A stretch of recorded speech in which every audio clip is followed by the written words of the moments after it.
ಬನ್ನಿ ಇವಾಗ ಹೆಸರುಬೇಳೆ ಪಾಯಸ ಮಾಡೋಣ. ನಾನಿಲ್ಲಿ ಲೈಲಾನ್ ಸಬ್ಬಕ್ಕಿ ತೊಗೊಂಡಿದ್ದೀನಿ, ಹೆಸರುಬೇಳೆ ತೊಗೊಂಡಿದ್ದೀನಿ, ಬೆಲ್ಲ, ಇಲ್ಲಿ ಕಾಯಿ ಸ್ವಲ್ಪ ತುಪ್ಪದಲ್ಲಿ ಕರ್ದು ಹಾಕ್ಕೊಂಡಿದ್ದೀನಿ, ಮತ್ತು ಅಕ್ಕಿ ಗಸಗಸೆ ಇದೆಲ್ಲ ನಾನು ರೋಸ್ಟ್ ಮಾಡಿ ಹಾಕ್ಕೊಂಡಿದ್ದೀನಿ. ಇದರಲ್ಲಿ ಇದು ರುಬ್ಕೊಳ್ಳೋಣ. ಮತ್ತು ದ್ರಾಕ್ಷಿ ಗೋಡಂಬಿ ರೋಸ್ಟ್ ಮಾಡಿ ಇಟ್ಕೊಂಡಿದ್ದೀನಿ. ಇಲ್ಲಿ ಏಲಕ್ಕಿ ಪೌಡ್ರ್ ಇದೆ. ಇಲ್ಲಿ ಆಲ್ರೆಡಿ ನಾನು ಹೆಸರುಬೇಳೆ ಮತ್ತು ಸಬ್ಬಕ್ಕಿ ರೋಸ್ಟ್ ಮಾಡಿ ತೊಳೆದು ಇಟ್ಕೊಂಡಿದ್ದೀನಿ. ಇವಾಗ ಇದು ನೀರು ಹಾಕಿ ಸ್ಟವ್ ಮೇಲೆ ಇಡೋಣ.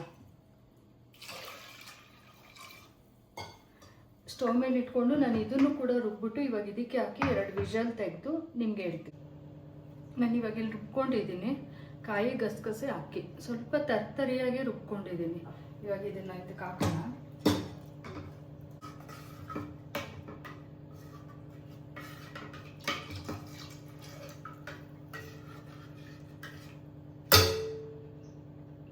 ಇವಾಗ ಇದು 2 ವಿಷಲ್ ನೋಡ್ಸೋಣ.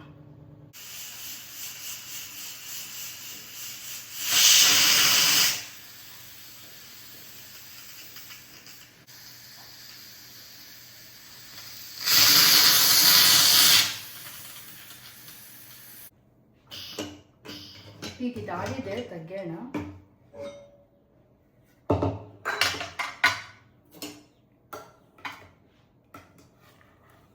ಇದೆಲ್ಲ ಚೆನ್ನಾಗಿ ಬೆಂದಿದೆ.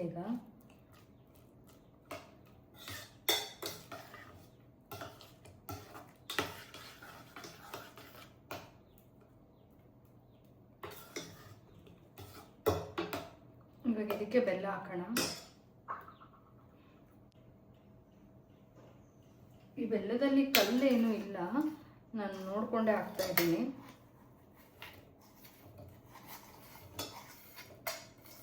ಇಷ್ಟು ಸಾಕಾಗುತ್ತೆ.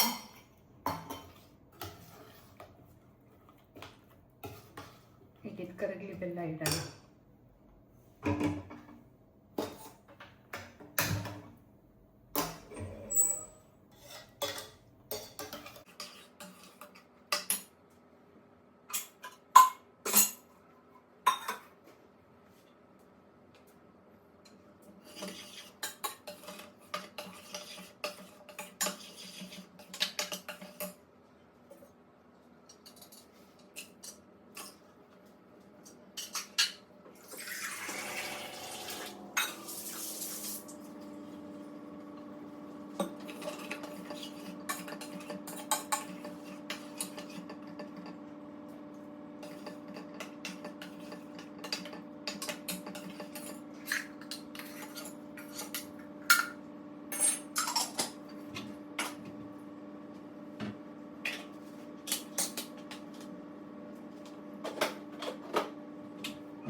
ಈಗ ಇದಾಗಿದೆ ಪಾಯಸ.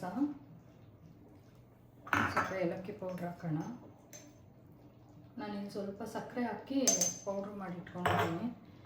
ದ್ರಾಕ್ಷಿ ಗೋಡಂಬಿ ಹಾಕೋಣ. ನೀವು ಶುಂಠಿ ಪೌಡ್ರ್ ಇದ್ದರೂ ಕೂಡ ಸ್ವಲ್ಪ ಹಾಕ್ಕೊಳ್ಳಿ, ಚೆನ್ನಾಗಿರುತ್ತೆ ಪಾಯಸ.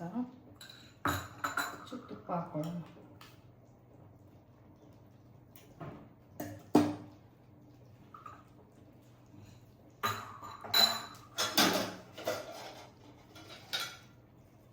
ಇವಾಗ ಹಾಕಿದೆ ಪಾಯಸ.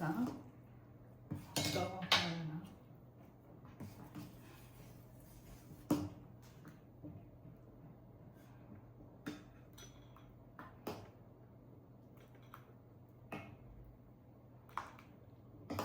ಈ ಥರ ಪಾಯಸ ಮಾಡಿಕೊಂಡ್ರೆ ತುಂಬ ಚೆನ್ನಾಗಿ ಕೂಡ ಇರುತ್ತೆ, ಒಳ್ಳೆ ಟೇಸ್ಟಿಯಾಗಿರುತ್ತೆ. ನೀವು ಒಂದ್ಸತಿ ಮಾಡ್ಕೊಳ್ಳಿ.